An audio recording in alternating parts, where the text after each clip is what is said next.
Higgins. Merci, Monsieur le Président. C'est un honneur de prendre la parole dans le cadre du débat sur le discours du trône qui a été prononcé il y a quelques mois déjà. Je tiens à informer la présidence que je partagerai mon temps avec l'honorable député de Kitchener Centre. Et c'est un plaisir de travailler avec lui à la Chambre des communes. J'espère pouvoir m'y rendre en personne bientôt. Monsieur le Président, le discours du trône a été prononcé... j'étais à la Chambre le jour où le discours du trône a été prononcé, le 23 novembre. Je pense que c'est une excellente nouvelle que notre gouverneur général, pour la première fois, ait prononcé le discours du trône dans les deux langues officielles, mais également en Inuktitut. Je connais notre gouverneur général de ses anciennes fonctions et je pense qu'elle sera une excellente gouverneure générale. J'ai été ravi d'avoir pu être présente pour entendre son discours à la Chambre, dans le cadre du discours du trône. Or, vous vous souviendrez qu'en date du 23 novembre, nous étions quelques jours après les événements catastrophiques en Colombie-Britannique. Les inondations, les glissements de terrain dans la vallée du Fraser et chez moi à Saanich Gulf Islands. Mais la dévastation a bien sûr touché davantage Abbotsford et la vallée du Fraser. Des catastrophes qui ont coupé les chaînes d'approvisionnement au Canada. Or, le discours, ou plutôt de plus, le discours du trône a été prononcé 10 jours après la conclusion de la COP26. COP26 à laquelle, sans dire qu'il y a eu un échec, mais l'objectif final n'a certainement pas été atteint. Donc, lorsque je relis le discours du trône 2 mois plus tard aujourd'hui, je suis frappé par la beauté des mots, mais le caractère inadéquat des actions qui sont proposées. Je me prononcerai sur plusieurs aspects du discours du trône aujourd'hui. Je sais que mon collègue se penchera sur d'autres aspects importants.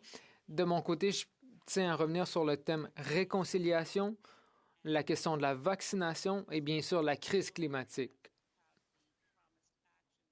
Et dans nul autre domaine, les promesses ont-elles été aussi peu à la hauteur des multiples crises qui nous confrontent que dans le dossier de la réconciliation.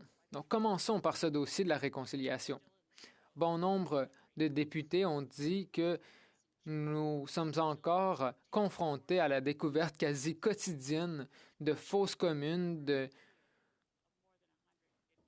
tombes anonymes dans des anciens pensionnats autochtones, des tragédies qui sont quasi inimaginables.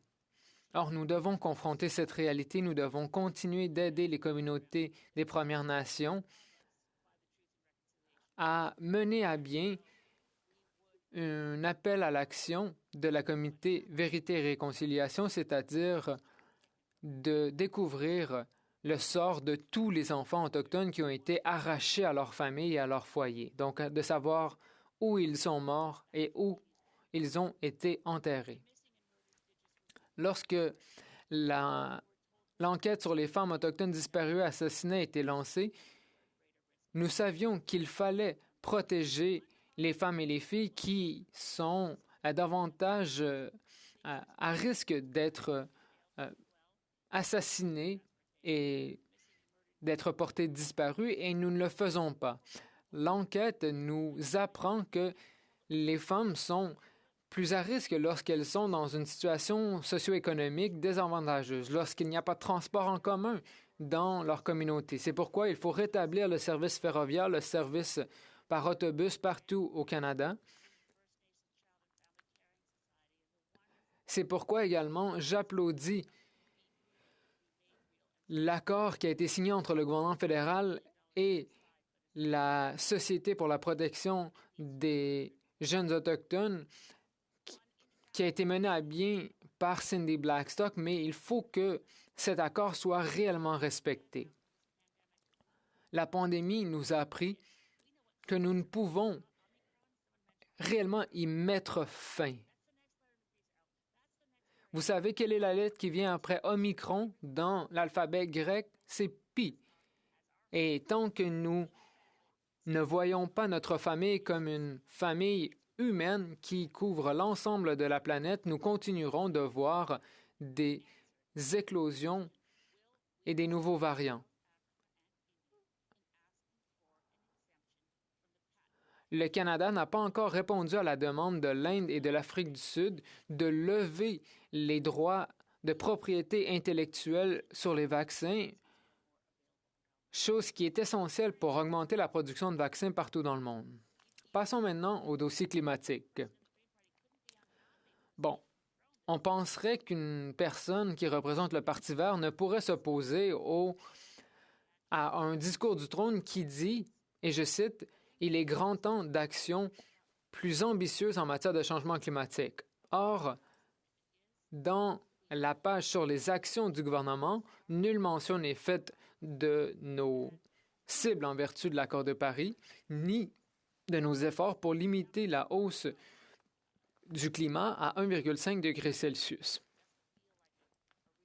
Les gens, parfois, ne comprennent pas le caractère concret d'une augmentation de la température de 1,5 degré Celsius. Mais dans la dernière année, ce sont près de 600 Britanno-Colombiens qui sont décédés dans le dôme de chaleur en seulement 4 jours. Ma belle-fille en est presque décédée et elle est dans la jeune trentaine parce que les températures ont atteint 50 degrés Celsius dans certaines régions. Des températures meurtrières, des températures qui ont d'ailleurs tué 600 personnes en Colombie-Britannique en 4 jours. Ce sont des événements meurtriers. Et chaque jour, pendant ce dôme de chaleur, la température augmentait et augmentait. Dans certaines villes comme Lytton, les camions de pompiers ont dû être évacués. La ville a été presque détruite.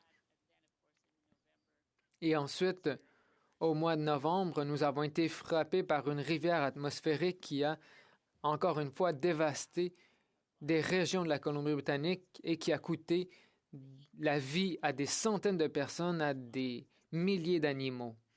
On estime que cette rivière atmosphérique a tué près d'1 milliard de vies animales, insectes ou autres le long de la côte de la Colombie-Britannique. On parle d'événements du genre avec une augmentation de 1,1 degré Celsius. 1,5, ce n'est pas un objectif théorique, c'est un objectif qu'il faut atteindre pour garder la civilisation humaine. Avec la COP26, nous sommes en voie d'atteindre une augmentation de 3 degrés Celsius plutôt qu'1,5. Et les cibles canadiennes demeurent insuffisantes. Nous semblons avoir remplacé l'objectif qu'il faut pour assurer un avenir à nos enfants, 1,5 degré Celsius, par un objectif de net zéro d'ici 2050. Mais net zéro d'ici 2050 ne fonctionne que si nous maintenons la cible de 1,5 degré Celsius. Pour l'instant, nos cibles ou nos émissions projetées augmentent encore avant de diminuer radicalement à partir de 2030. Mais ce n'est pas réaliste.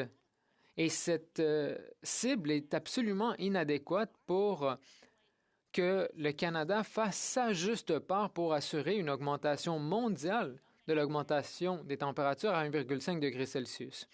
Dans le discours du trône, nulle mention n'est faite d'une juste transition pour les travailleurs, nulle mention n'est faite des engagements qui étaient contenus dans C-28, qui est mort au feuilleton avant les dernières élections. Monsieur le Président, je sais qu'il ne me reste que 30 secondes, mais je tiens à dire en conclusion à tous les députés que nous ne pouvons voter pour un discours du trône qui est rempli de belles paroles s'il n'assure pas un avenir à mes petits-enfants. Nous devons être honnêtes, nous devons être francs, nous devons être clairs. Peut-être qu'il faut dire Just Look Up, comme le titre du film. Regardez en l'air. Il faut que ce gouvernement entame des actions historiques pour sauver notre planète et toute l'humanité. Questions and comments. The honourable member for. Question observation, l'honorable député de Winnipeg Nord. Merci, Monsieur le Président.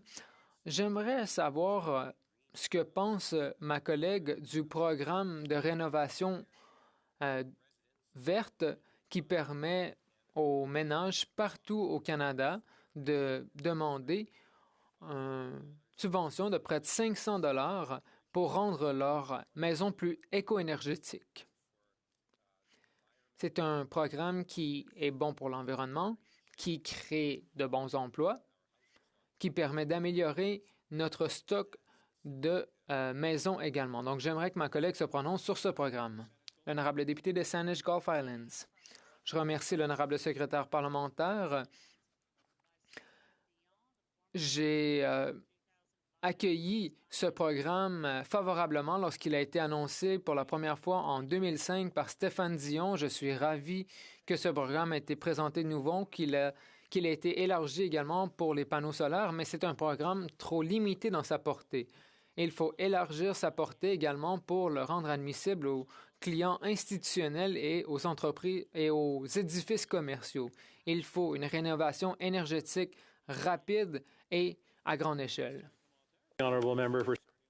Question observation, l'honorable député de Sarnia-Lambton. Merci, Monsieur le Président. Je remercie ma collègue pour son discours et pour la passion qu'elle apporte au dossier des changements climatiques. Monsieur, membre du Rivière des Mille-Îles. Oui, Monsieur le Président. Monsieur le Président, avec tout le respect que je vous dois, il me semble qu'il y a inéquité présentement entre les droits de parole que vous octroyez aux députés en Chambre et ceux qui sont en virtuel. Ça fait plusieurs fois, et je ne veux pas parler juste de moi, plusieurs fois que je lève la main. Je ne sais pas si nous sommes dans votre angle mort ou quoi, mais je souhaiterais qu'il puisse y avoir équité. Un député est un député. La situation, on ne la souhaite pas personne. Nous souhaiterions tous être en présence, mais cela privilégie des partis qui sont beaucoup plus nombreux que nous en présentiel.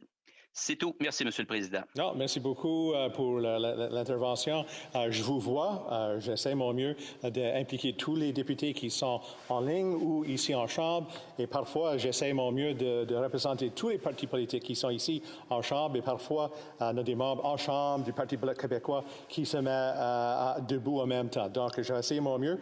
Vous êtes le prochain si on a le temps de continuer les questions. The honourable member for. L'honorable député de Sarnia-Lambton. Merci, Monsieur le Président. Comme je le disais, je remercie la députée pour sa question et pour sa passion. Elle nous demande d'accélérer nos efforts pour lutter contre les changements climatiques. Or, je dirais que ce gouvernement n'a même pas encore atteint ses cibles. Il n'est pas en voie d'atteindre les cibles de 2030. Je ne sais pas combien des milliards d'arbres promis ont été plantés, mais il semble y avoir que des belles paroles qui viennent de ce gouvernement. Ma collègue est-elle d'accord? L'honorable député de Saanich Gulf Islands. Je remercie ma collègue de Sarnia-Lambton. C'est une question difficile à laquelle répondre. Je ne suis pas d'accord que le gouvernement n'a rien fait. Le gouvernement met en place des mesures et des programmes qui devraient au moins nous amener dans la bonne direction. C'est vrai, le gouvernement du Canada, peu importe le parti au pouvoir, n'a jamais encore atteint ses cibles. Mais c'est pire, la direction n'a même pas encore été la bonne.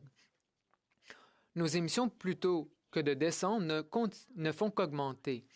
Bon, nos cibles prévoient une diminution ou un ralentissement de l'augmentation, mais ce n'est pas assez. Ce qu'il faut, c'est diminuer les émissions et faire ce que les données scientifiques nous disent qu'il faut faire pour limiter l'augmentation du climat à 1,5 degré Celsius pour assurer une planète vivable. C'est pourquoi je félicite le gouvernement de faire des choses, mais ils n'en font pas assez. Et des rivières des Mille-Îles. Merci, Monsieur le Président. Merci beaucoup. Vous comprendrez mon intervention de tantôt et on passe à un autre appel. Ça me fait toujours plaisir d'entendre la députée du Parti vert sur les enjeux climatiques et autres. Et je dis là parce que son discours a principalement porté là-dessus. Mais je connais sa sensibilité et son intelligence, et j'aimerais pouvoir l'entendre parler un peu des transferts en santé souhaités par toutes les provinces de ce pays à l'effet qu'on puisse obtenir un 35 parce que c'est le nerf de la guerre dans ce qu'on vit aussi actuellement. Il y a l'environnement, mais il y a la santé qui est à l'ordre du jour plus qu'à peu près. Merci. L'honorable député de Saanich Gulf Islands.